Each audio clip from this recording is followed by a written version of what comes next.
আসসালামু আলাইকুম। আজকে আমরা বানাবো চানা চাট।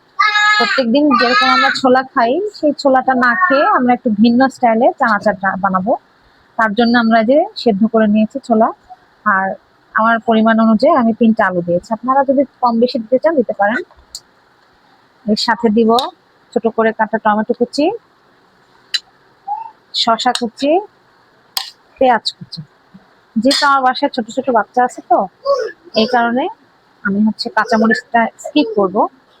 কারণ এর মধ্যে চাট মশলা যাবে, পরিমাণ মতো লবণ, তেঁতুলের কাঠ, 1 কাপ মতো তেঁতুলের কাঠ দেবো, গোলমরিচের গুঁড়া 1/2 চা চামচ, আর ভাজা জিরা গুঁড়া 1 চা চামচ, আর দিব চাট মশলা। এটা আমরা চাট মশলা বাজারে যেটা কিনতে পাওয়া যায় ওটাই ব্যবহার করব। চাট মশলা একটু বেশি দিতে হবে, 2 চামচ মতো চাট মশলা দিব।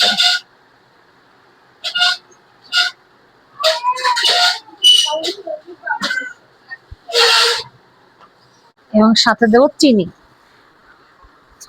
একটু স্বাদে টক মিষ্টি একটু ঝাল হবে, খেতে অনেক টেস্টি। আমি 2 চামচ চিনি দেব, 2 টেবিল চামচ, 2 টেবিল চামচ চিনি। এখন হাতের সাহায্যে এটা মাখাবো। আলুটা ম্যাশ করে দিয়ে এটা চাইলে আপনারা মাখা মাখাও খেতে পারবেন, এরকম শুকনো শুকনো। আবার চাইলে একটু ঝোল ঝোল স্যুপ মতো রাখতে পারবেন। দুটোই খুব টেস্টি।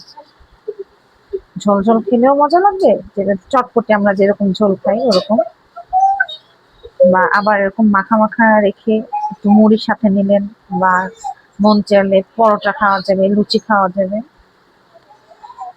একদিন বানাই খেয়ে দেখবেন, অনেক টেস্টি হয় এটা। আমি এরকম আজকে মাখা মাখা রাখবো। এটা আজকে আমাদের বাসায় পরোটা দিয়ে সার্ভ হবে, নর্মাল পরোটা। আমরা যে নর্মাল পরোটাটা খাই, প্রতিদিন আপনার ভাজা পোড়া খাওয়ার থেকে মাঝে মাঝে কিছু ভিন্ন ট্রাই করা ভালো। তাতে টেস্টও চেঞ্জ হয়, স্বাস্থ্যও ভালো থাকে। এই হয়ে গেল আমাদের চানা চাট। এবার সবার প্লেটে পরিবেশন করে দেবো।